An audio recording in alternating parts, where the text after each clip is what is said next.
the landscape on the better ground is completely modified from our natural vegetation. As we move into the lower hills, it is partially modified, and there's still some natural vegetation, and the very high mountains are completely unmodified. There is not much in our current landscape in a farming sense where people haven't had a hand. So we have huge opportunities and huge challenges. Into the more extensive farmland, a lot of the native vegetation will be controlled by helicopter or aeroplane spraying, and they will oversow, they will drop seeds from the air. So currently aeroplanes and helicopters are the main tool for very steep hill country development. It's been perfected and it's relatively cost effective. If you take an economic view, it is their property and they're doing everything which is currently allowed, so they're creating their opportunities, and only the future will tell whether it's a useful tool. Some burning occurs, but probably not as much as used to. Yeah, they have no ability to use wheeled tractors in that landscape, so they use aeroplanes. The landscape has been relatively static for probably the last 30 or 40 years. Most of the planting was done by government subsidy, and this landscape has not altered dramatically because it has still remained traditionally sheep and mixed cropping. If you'd come here 30 years ago, probably similar, but some of the farming techniques have evolved, so the farmers are much more in control of their sheep through fencing, and the knowledge of grazing and animal nutrition has probably helped farmers cope when it's dry, when the pasture is not so abundant. The ability to put in forage break crops. I think the land is generally actually better managed now because farmers understand and have more tools, so they have no excuse for very bad management.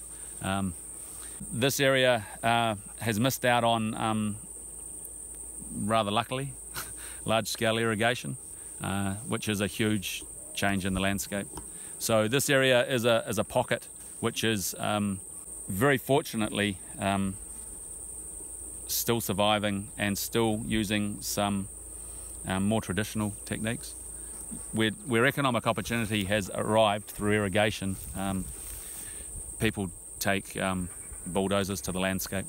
Okay. And the thinking changes. Can you maybe say which trees are natural, which trees are planted, and why? Like, just yeah.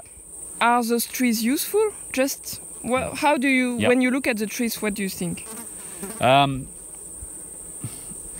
is one native tree left. Everything else has been introduced. There is American trees, Australian trees, European trees. All of this East Coast environment is very modified, and the trees have been bought here principally to create shelter. So the government, what did the government do? They gave money to the farmers? Yeah, the government had subsidies for planting trees in the 1960s and 70s, okay. And that was to stop soil erosion from wind. Okay. And the trees are here basically for shelter and some timber. A low value, short rotation tree. So is it indigenous tree or imported? No, everything here is imported. So do you know what are the species? We've got radiata pine, we've got macrocarpa, we have eucalypts, we have poplars, there are cedars, lots of European trees, we have oak trees, and plane trees, just anything from Europe and Australia. We've bought everything here, and in some parts of the country they've bought trees which are now creating pest problems, weed problems. They've tried to recreate old Europe here. Would you like to plant trees, more trees on your farm, and why? Yeah, I mean, finding a landscape which works is important. I have a problem with trees in rows that have to be maintained by machines. So perhaps there is room for some more trees in this landscape, but in the old style of a managed row which will continually take money, I'm not so sure. So we should put some more trees in, but exactly their purpose and how they'll be used in the landscape, I'm not sure. And would you like students to help you to understand that? To have more knowledge? Yeah, if they can. Yeah.